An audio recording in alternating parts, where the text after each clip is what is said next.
Hello everyone, this is Joseph Osco with American News Post with today's Round Circle discussion for Monday, September 23rd. I realize we've been on a bit of a hiatus. There's been a little excitement during our last podcast, but we're back and we seem to be on track again. Today I have with me Frank Hocanati, our longtime host. And we have a couple of people in the studio audience today who may or may not interject with some questions or comments during our show. Hello, Frank. What's going on, Joe? Not too much, just enjoying the relaxed atmosphere. Gorgeous day out. It's beautiful. A beautiful day. Good to be with you. Nice seeing you. We had a little turmoil going on the last couple of weeks, so it's good to see the show again. I actually got a phone call about an hour and a half ago from someone who can only access my phone through a calling card system. And I didn't take his call. Could have been Mike, or you don't want to say. Well, let's leave it at that. All right. So what's going on? I understand there's a couple of things on the political front where you're concerned these days, Frank. This is the, what you say, the groundwork for the big election coming up in 2014. In the Chicagoland area, of course. Well, Illinois. Okay, thank you. Illinois, Cook County, Chicago. Yes. 2014 is the main race is the governor's race. Governor Quinn is up for re-election, and then the state reps are all up, the House and the Cook County commissioners. And you're aspiring to be on a ballot, or maybe taking a look at a couple of options? Yeah, I'm looking at some different races, different offices I'd like to try to In our earlier conversation, I think you're taking a look at Cook County Commissioner Pete Silvestri's office. Pete Silvestri, Cook County Commissioner. He's one of the offices I am looking at because Pete's pretty vulnerable. He's a tool for Mayor Daley, John Daley, who actually runs Cook County. Mm-hmm. What we have to do in Illinois and in Cook County, we have to flush the Daleys out of here. We have to flush the Madigans out, and it's a tough job to do. But I'm willing to go and take a stab at it. Right. I don't like to use the word stab, but I'm looking to get involved and try to get them out. Right. And then the other seat you're looking at? The other seat is the 55th House District. 55th. Marty Moylan is the state rep now. Former mayor of Des Plaines, Illinois. Yes, former mayor who got the casino in Des Plaines, who took the place of Iridia.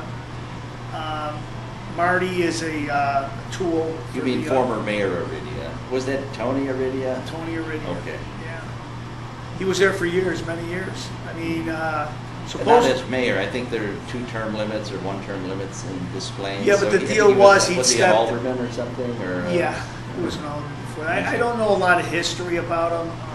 I just know Marty Moylan. And, Marty is a tool for Mike Madigan. Well, not only a tool for Madigan, from what I recall, Marty Moylan had some significant involvement in the electricians union, 134. Is it 134? Yeah. Yes. Electrical union. Yeah. And I mean, we still hear stories about one of the business agents who's been dead a long time, Red Mazzoni. Do you remember him? I've heard the name. Stories about how he used to carry a gun and shoot the clock on the wall during union meetings.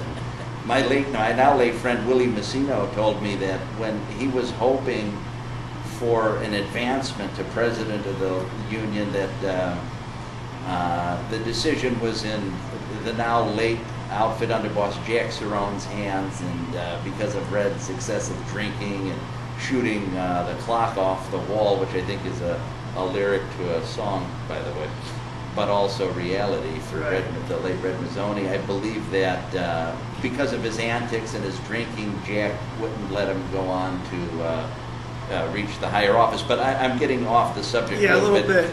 Marty Moylan. You're not far off. But wait, you know what? I shouldn't say I'm getting off the subject. What I'm getting to is Marty Moylan was very much involved with people in Local 134, and I just explained how what one of the long-standing members and business agents of 134 was like, and that is exactly what Marty Moylan was involved in for a lot of years in that association. And I don't say this to knock unions. I'm not a union, I'm not anti-union or anything like that. My family has lived off of the members' money for many years, and I appreciate it. Yeah. So I think unions are great, personally. The thing with Moylan, however, aside from his position, former position with 134, there's this photograph that I've seen floating around on the internet of him in an extremely social, I should say, an extremely... Compromising? Well, I don't know if it's compromising, perhaps. I was going to say odd, just an extremely odd pose with a known operative of organized crime in recent years who's still alive, a man who was convicted of crimes, I believe, if my memory serves me correct, were or pertain to organized crime, gaming, illegal gaming, and that... Be like a bookmaker? Along those lines, I believe, and his name is Carl Doty. Carl Doty. Photographs of Moylan and Doty that I think would have, if such photographs existed a few years back when the now late Mayor Stevens was trying to get a casino license in his town, I can't even imagine the backlash. They crucified that poor guy. And think what they would have done if they had a photograph of him hugging a guy like Tony Doty or Carl Doty, for that matter. Carl's connected to the Franza family, or? Well, from what I understand, I know that he was involved in some juice business, as they say, loan sharking with the now late Willie Messina, who was a confidant of the late underboss Jack Cerrone, underboss of the Chicago outfit, that is, and a confidant of the late Tony Accardo, aka JB. And again, I know that his brother Carl, and I'll use the word allegedly, let me use that to blanket what I'm saying about Carl, was allegedly involved in some loan shark enterprises with Willie Messina, but there's no allegation about the fact that he is a convicted criminal pertaining to outfit-related endeavors. And again, a man that Marty Moylan feels compelled to put his arm around or stand next to in a very warm way. Interesting stuff. You're anyway. Correct. I mean, if that was any other politician, it would be used as an issue, especially when you're going for the casino. Mm-hmm. Marty being associated with a known bookmaker, if I do believe... Thank you for bringing that point. Yes, this is a man who was associated with legitimate gaming, and then close with another guy who was involved in outfit gaming. Right. That's a concern. I'm sorry, I didn't mean to cut you off. No. It is a concern, and the public will definitely know when I debate Mr. Moylan, and I will bring that up, his association with Mr. Doty. Sure. No, but we mustn't forget Pete Silvestri and his associations coming from Elmwood Park, Illinois. Not much of a difference there, is there? Elmwood Park is probably the new Taylor Street and Grand Avenue combined. Any known mobster. That's where they see. I'm sorry, I didn't hear that. Any known mobster or mobster affiliation, it seems they gravitated to Elmwood Park or Melrose Park. Mm-hmm. Yes. So Pete has been playing the tightrope with politics and organized crime for many years. Yes. He's a lot of people who say he's just a tool for John Daly at the county board. He does everything. Matter of fact, when if I decide to run against Pete Silvestri, the first people that will be running his campaign are John Daly operatives, a guy named Rich Pope, who was a friend of Marty Moylan, and Tom Mannion, another huge operative that's out in Elmhurst. He's associated with that mayor, the former Mayor DeCiani, and the mayor of Bensonville. Interesting. It's all a connection. It's all, you know, that's how they win every election. There's a connection And to each one of them. regarding Pete Silvestri, is there anything that you can share with us as far as your suspicions or concerns about the involvement he may have Every or time have with every time organized crime? I was a friend of Frank Calabrese Jr. at the city of Chicago. We became good friends while working together with the You're city. talking about the young man who He wore the appeared, wire around his he was father. in the family secrets cases as a government witness. Exactly. Okay. So we became good friends. He's from Elmwood Park, and he went to school with Pete Silvestri. Oh. And he always told me, hands off Pete Silvestri. You know, don't bother, or Skip Saviano. And I said, like, What does that mean, hands off? meaning don't go to the newspaper on So him. you- Don't criticize him. You feel as if he was the Calabrese, or maybe even the Calabrese family, were protective of Silvestri and Absolutely. Saviano? And not only Saviano, you got Johnny DeFranza. That's his main guy in the county where they get the contracts for DNP construction. Okay, wait, that's whose main guy? John DeFranzo, Yeah, you said that's his main guy. Johnny. Pete Silvestri is. That's his main guy. Well, they get a lot of contracts with the county. Have you ever had one of those contracts in your hands to take a look at it? No, because I couldn't So- get at those contracts. Did you make efforts? No, not at all. Now, are you certain or are you confident that such contracts exist? There are because Pete Silvestri defended them on TV. Oh, that's right. Thank you. You just brought that to mind, and I Yeah. recall that. Yes. And so, are you, as far as Pete Silvestri goes, what exactly, is there anything else that you're concerned about? Pete Silvestri never represents the district or the county, the commissioner district he is being elected in. He's let the forest reserves run down, the hospitals. He does whatever John Daly says. He's promoted spending, and you know. Can you give one example of anything that you believe or would allege that John Daly has told him to do or not to do? You know what I mean, like what he has done? Well, you've mentioned that Pete Silvestri does whatever John Daly says, and do you have any specific examples or even general on examples? the budgets, on certain budgets, on the raise and the taxes. He voted for the raise. John Daly's the finance guy. He needs the votes to raise taxes. And Pete Silvestri did it, and he's a Republican. Okay, so, well, anyway, that sounds like something that is definitely worth looking into a little deeper to get some more details as Pete this Silvestri's progresses. been there too long. The county board is a big albatross of waste. You know, we're working with a budget. I think it's at least $6-7 billion, and their concern should be, you know, the hospitals and the forest reserves, and they just keep creating different projects to spend this money on. Somebody's got to get in there and stop this spending.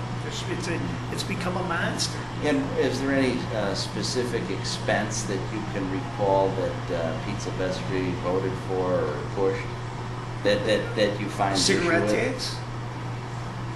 I mean, cigarettes are, what, $12 a pack? They keep adding on the tax to the cigarettes. Yes. They keep adding on the tax to gasoline. I mean, what are we doing here? And- And they keep spending it, and they're short every year. They're short money. And going back, You know, to be honest, the only time the budget was balanced is under Todd Stroger.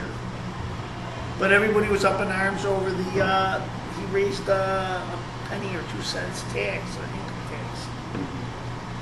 now going back to Pete's comments to the media when he defended John DeFranzo, or was it maybe even Pete DeFranzo and their hauling company? What is it called?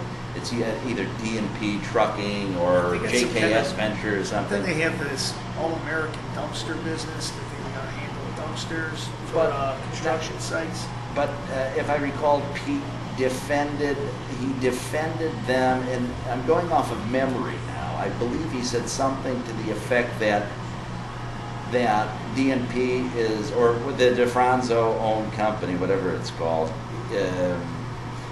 is they're very good with prices. They're the lowest bid all the time. Well, they should be the lowest bid when somebody's telling them what the lowest bid was. But what I found interesting was, I think he said something about the fact that the corporation itself was never convicted of a crime, and I thought that was a pretty cheap trick to divert to the fact that the company wasn't convicted of a crime, and let's forget about the facts that the owner, the registered owner of the company, is married to a known member of the Chicago Mafia and is the sister-in-law of the boss of the Mafia. That's, a cheap trick to say, well, the company wasn't convicted of something. It goes under the woman-owned business where they're misleading people. You know what I'm saying? Well, it's possible. It's yeah. possible, but I'm no, sure they are. They are. It's a women-owned business. They get a special advantage. Exactly. But, to be looked at as a possible company that'll get taxpayer. Now, I'm familiar with companies that have been under fire.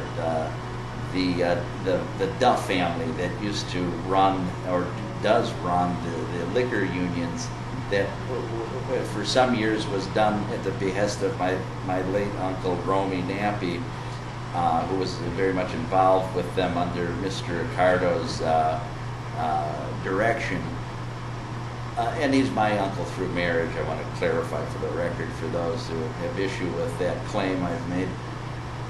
I know that they were involved in a company that was accused of and proven to be a fraudulent, that it was proven to be involved in a fraudulent circumstance where I believe one of the female Duff family members was the purported owner, and they were getting huge contracts as a minority company because of that. I also believe that there was another corporation owned, or I should say operated, by the late Frank McMahon, the Dairy King. The milkman. The milkman. That gets all the public school contracts. He used to take all the milk money from the kids. Yeah, he was a character. Spend it on kids, basically, 19-year-old girls, from what I heard, at his haunts along Taylor Street.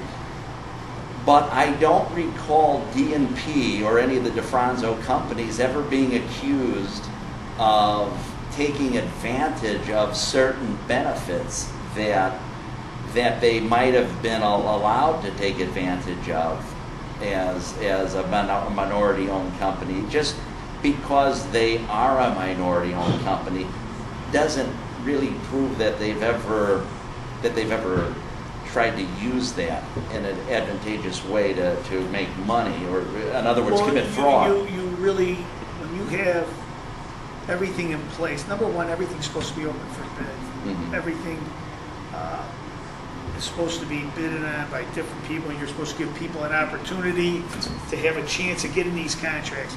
Everything is rigged when it comes to DMP, when it comes to the suburbs. So are you suggesting that Elmwood Park, I believe Elmwood Park must have had some kind of contract with DNP for Peter to have been in the position to defend his decision to do business with DNP. Was it Elmwood Park, or was it the county district that he's in charge of, District 9? Do you remember? Is it District 9? 9th district. The 9th Cook County district. Okay. For county. I Which think is, believe me, they've turned the county into some kind of it's just a money pit, to be honest with you. You've got 17 commissioners deciding billions of dollars in taxpayers' money for waste. It's a lot of waste. A lot of waste. Now, do you know? Here, Pete Sylvester is on a committee with environmental. Environmental handles a lot, is the waste where you have waste management, allied. He's in charge of this where there's the Department of Environmental Control with the county. Mm-hmm. Pete Sylvester protects these guys, these guys from to continually rape the county with contracts. You have transfer stations run by these guys, these companies. When you say these guys, you're talking Well, about who? Well, there was a couple guys just got indicted in Cicero. Marino and them were trying to open up a transfer station because it's very lucrative for the people that own it. But Pete Silvestri protects that interest for, I'll just say, businesses plus organized crime. Because they got pieces of it. And these are things you're looking into to Well, get sure. more details. Well, if I tried to look at them when I was in environmental control and I got thrown out of there. I got a call from one of his aides saying, "Why are you messing with the transfer Now, station?" I don't think the because audience, I didn't want. I don't think the audience understands what you mean. Would you explain what you mean by when you were at environmental I control? used to work for Cook County Environmental Control under Tony Prickwinkle. I was put in there to try to clean up the solid waste portion of environmental control because there was a guy there named Ray Akers who was indicted and wearing wires, put a lot of people in jail for illegal dumping. So when I got there, there was no cooperation with anybody. I couldn't even touch the files in my own office. But what I was trying to do is look to see why we weren't controlling the waste dumping and the transfer stations. It looked like all privates were controlling this, and they were making all the money and not the county. The county should be trying to make the money to alleviate the burden from the taxpayers, and it was just not working that way. They were waste management. It seemed like they ran the whole department, and that's just not out. What was Pete's role, Pete Silvestri, Commissioner Silvestri's role in that? Pete would give us guidelines on what we can and cannot do because he's on a committee. I see. With Cook County Board. So that's how you claim that he was being protective He was of certain protecting people. interests. Okay, I understand it a little better Very now. powerful people where they can make the billions of dollars, I'm sorry, I'll just say billions of dollars, and at the expense of the taxpayers. So, Frank, I'm over here. I know. Yeah, okay. Now, did Pete Silvestri ever have any direct contact with you when you were when you were working for the county? I would be at meetings in front of the board to try to push through this solid waste ordinance, and he had a say-so on what could and couldn't be done in the ordinance. But it was never face-to-face. The only time during that we actually talked, we were passing through the hall, and he says, "Geez, I didn't even know you were the new solid waste coordinator." And I said, "Yeah, I just recently, Prickwinkle put me there." And then I got a phone call from somebody and said, "When did they put you in this place?" One of his staff members, and I can't remember the guy's name. If you And Frank, you know what I think would be helpful for the audience, for those who aren't aware, you were involved in a very major, or an extremely major whistleblowing situation when you worked for, what was it, the City of Chicago? City of Chicago. Would you tell us a little bit about that? It's just I was a city worker for 20-something years. Mayor Daley, Rich Daley, everybody's favorite, Mayor Daley, was trying to push union workers out of positions to bring in his contractor friends to do the work.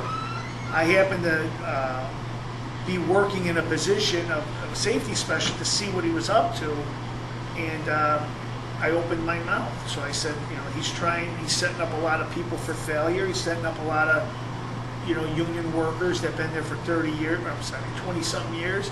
He wouldn't give them equipment. He would pull them off jobs and create work for his friends and family. So I opened my mouth and I got punished for it. So then I got involved with the hiring scandal, how they were cheating on tests and they were just hiring certain people from his organizations. And I helped Mike Shackman in that, so Daley wasn't too thrilled about a lot of this. And who's Mike Shackman? I know there's the big Shackman. He's an attorney that he actually stood up to all the powers years ago saying how they utilize jobs. They promise jobs, public sector jobs to people to help them. Kind of like a play for pay, or pay for, it's a play for pay. You work for a politician, they give you a job. They're giving away jobs that the taxpayers are paying for. Sure. Sure. So, yeah, Shackman was really the first guy to step up and explain that All right, violation. what would you do different? Let's go back to the House of Representatives for the state of Illinois, District 55, Marty Moylan's new post.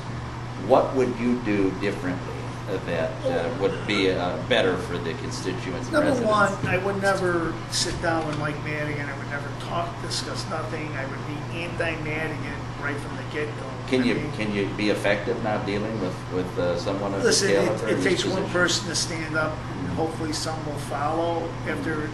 After seeing that the state is getting raped every day by the taxes and by his rule. I mean, one of the things I would definitely bring issue to is the pension shortfall. I would like to bring in outside people. I would like to see where did this screw up at and who was responsible. It's I don't know, last count it was $100 billion problem.